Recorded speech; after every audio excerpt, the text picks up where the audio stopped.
Good morning. I'm Rob. I work for the Vale Morgan Council, and I'm going to talk briefly this morning about how we're changing the way in which we work with communities. We think it's a really great example of what sort of 21st century public service could look like. I hope there's some ideas in here that could prompt some discussion today. I suppose what I really hope is there are some ideas shared today that we can learn from to kind of round off parts of this work and inform some of the other things that we're doing. I'll say at the outset, we certainly don't think we've cracked it, but I think we do think we might have worked out part of what it actually is, part of what 21st century public service could look like. And I'm just really keen to work with Lisa, Tony, Owen, and everyone else on the call and who's involved in the group to try and bring people from across the sector together. So public participation, or our Participate programme, is what I'm going to share a bit on. This is really our approach to embedding participation as a way of working in shaping and delivering our services. The vehicle for a lot of this work is the delivery of our public participation strategy. It's one of those things where, there was a legislative driver behind it, but we really sort of took the opportunity to consider that kind of what if, it I suppose was in some ways fortunate. This came around in that kind of moment between, you might remember, it felt like a very sunny springtime, sort of between COVID and then the total economic meltdown. There was that period of time where it felt like, we could do anything. Actually, we'd achieved so much over the last couple of years that anything really was possible. And that's how we sort of approached this as a programme. And we knew the implementation of it would coincide with a new intake of elected members. There was a real opportunity to change things there. And we knew the pandemic had left us with sort of stronger links with community groups, and actually much stronger links between those groups themselves. So the conditions were right for a bit of a fundamental change. And I guess most importantly, we knew we had to be more responsive to community needs, and that if our ultimate aim was for communities to be more resilient and services to be co-produced and co-delivered, we needed to find better ways of engaging people within that. And we've been discussing for a long time what it meant to be a listening organisation, sort of one where our decisions were more guided by insight. We wanted people to be more represented in decision making. We wanted to give a real voice to those communities from which we seldom heard. And this was our chance. So we leapt into it, and obviously our first thought was, what new mechanisms do we need? What new platforms can we get? Someone dust off the procurement guidelines. Let's see what's out there. And I think that's often the starting point for things, because that idea of doing something is always energizing, isn't it? But the real light bulb moment for us was in recognizing that actually people, our communities, share really valuable insight with us all of the time. There are lots of people who are very keen to tell us what they think. There are lots of people who are keen to tell us how we could better support their community, to tell us how they're supporting the community themselves, tell us how they're making a difference locally. We were being told these things at all levels of the organisation, and we were hearing a lot, but we weren't really doing anything with it. We weren't listening to this insight that was coming in, and that obviously that wasn't a conscious decision. Contrary to what some of our more strident critics on Facebook might have said, we weren't deliberately ignoring what people were telling us. We were just, I suppose, very rigid, very council, very local government, dare I say it, very 20th century public service in how we accepted insight from citizens and how we then used that to shape decisions. So, we did want to hear from people. We wanted to hear from people about how, we could use our transport infrastructure to address climate change. But sometimes we'd only listen to those views if you completed the survey about that was attached to our annual delivery plan. We wanted to hear from tenants about how we could better support them, but we'd only listen if you came to one of our engagement sessions and wrote it on a post-it note, which is not to be dismissive of those as engagement methodologies. They're really effective. We'd always been really proud of our public engagement work, how we varied that for different groups, how we embraced new technology. We were good at it. But I think what we realised is that, yes, we were doing that, and we were so focused on getting those methodologies right, we were actually only paying attention to a really small amount of what people were telling us. So we decided, really, just to open the doors to all of that insight that was coming into the organisation.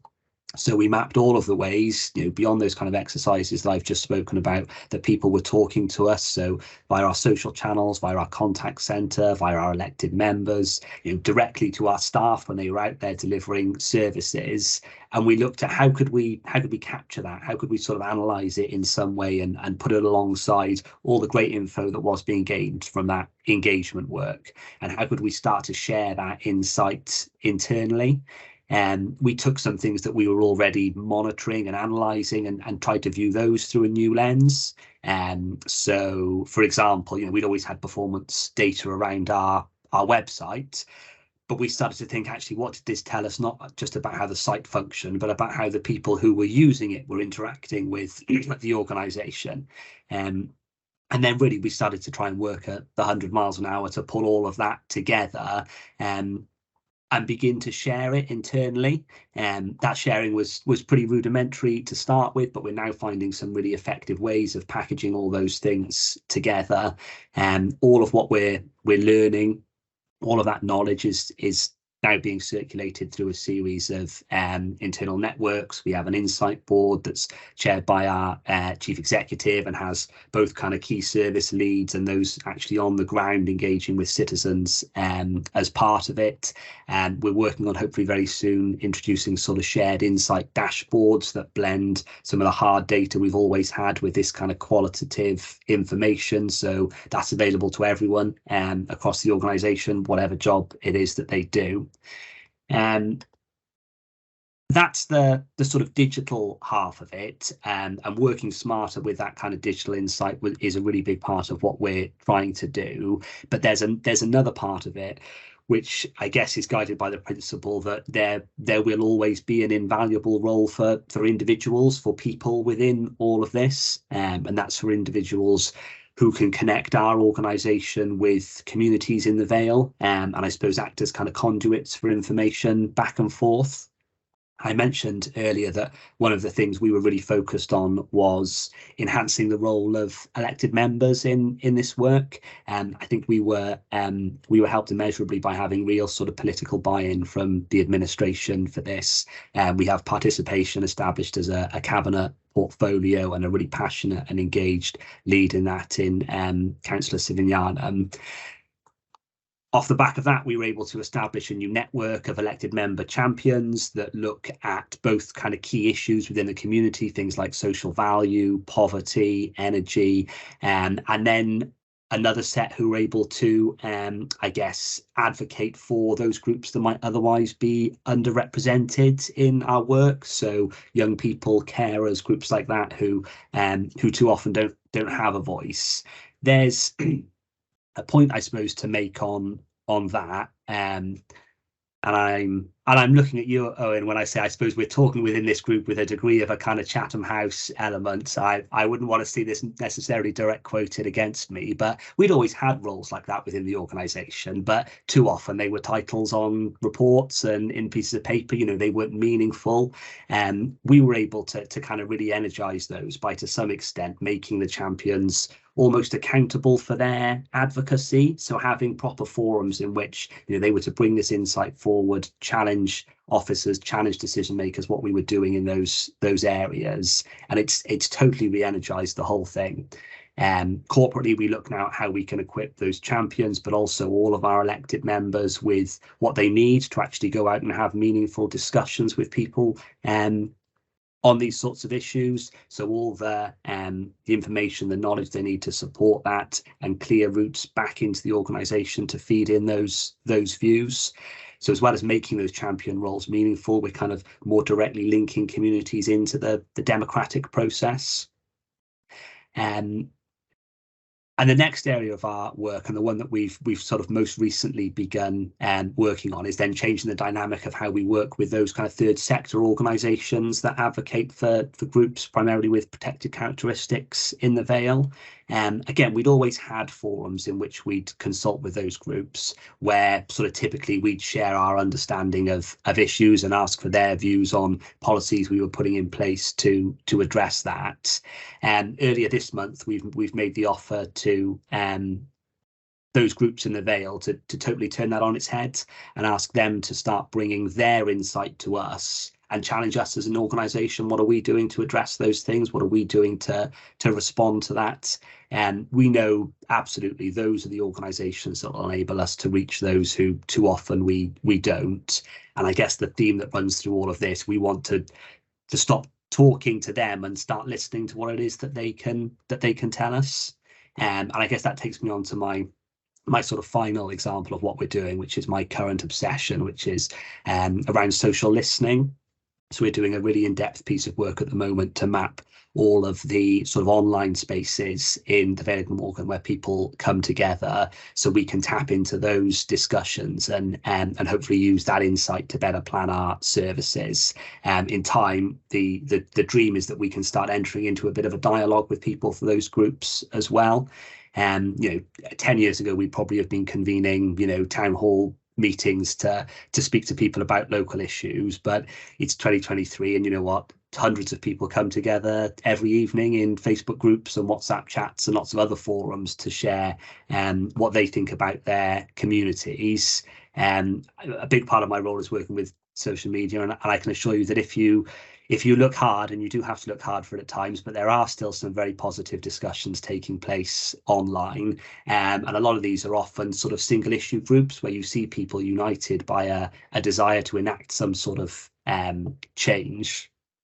Those people, for lots of reasons, we feel might have moved away from organisations like ours.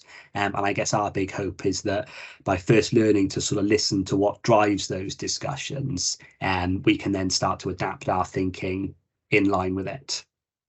So that's what we've been doing. I've referenced there really just a handful of actions we've undertaken over the last year or so to implement our Participate programme.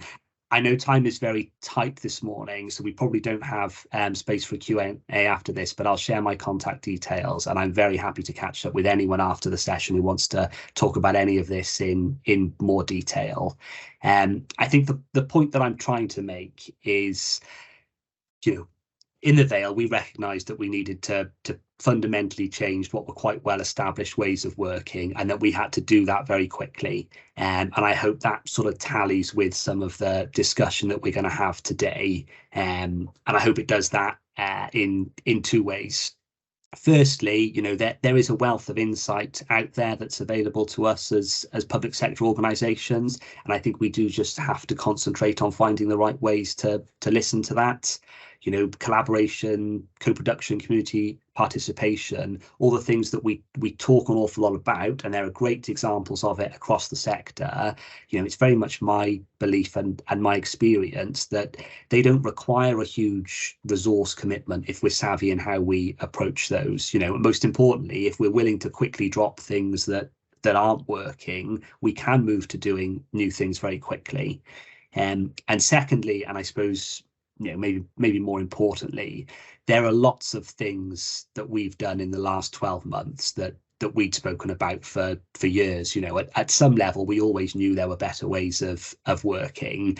What we now recognise, and I'm sure what people in this session recognise, is that, dare I say, the time to sit and talk about those ideas has passed. We're very much now at the stage where we need to start implementing them and innovating at speed.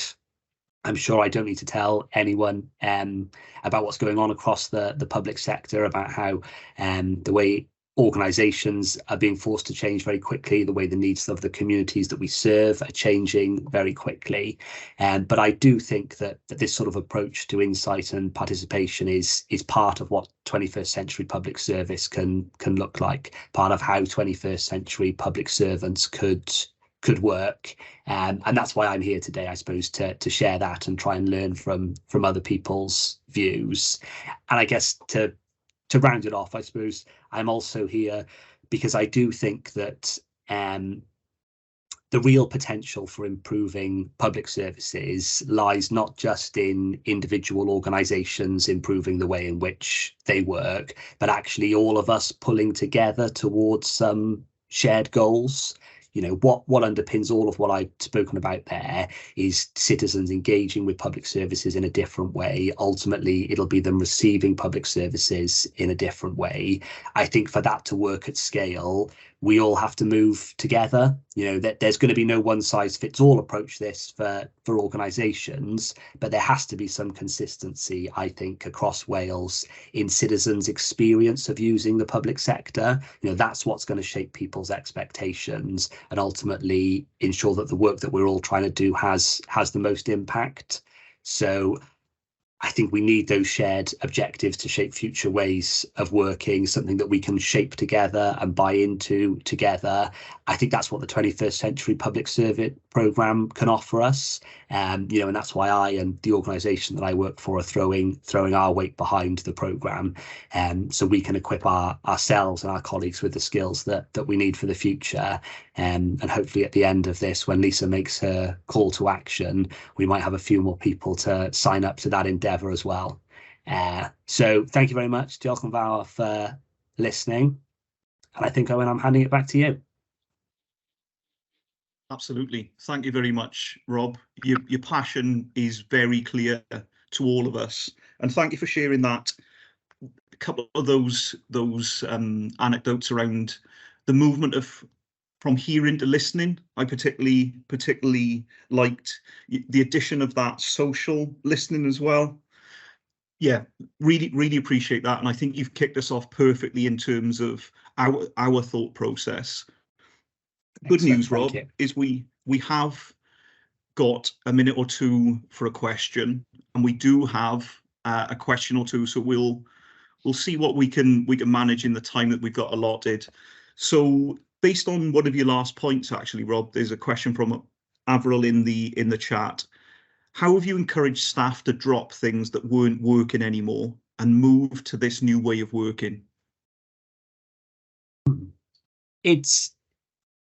It's a good question, and one of the things that's been really effective in driving this is a lot of it has been driven at, and it wouldn't be my preferred choice of words, but a kind of a lower level, if you like, within the organisation, where I think to some extent we've had practitioners involved who are really enthusiastic about doing things and are maybe not encumbered with some of the baggage around moving away from well-established processes.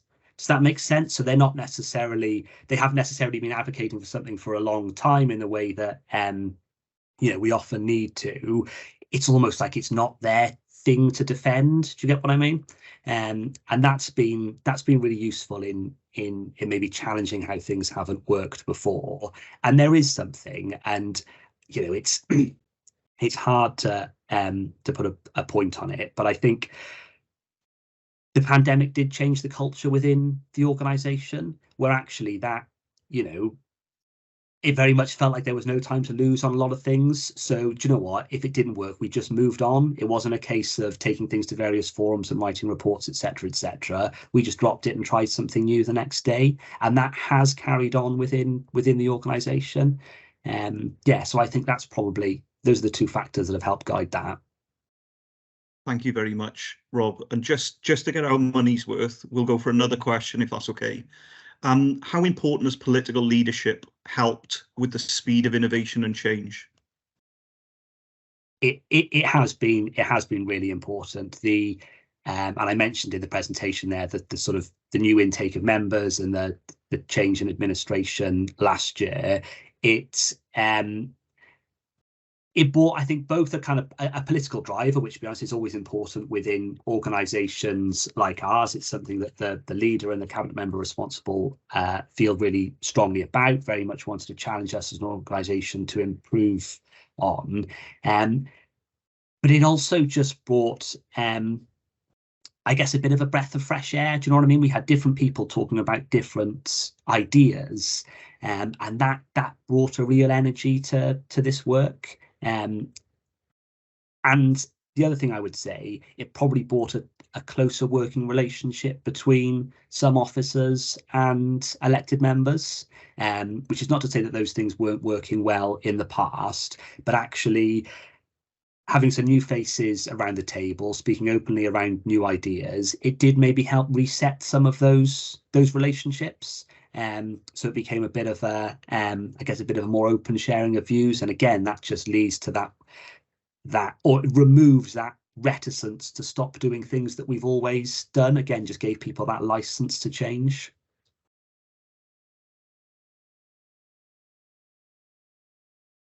Fantastic. Thank you very much, Rob. Appreciate that.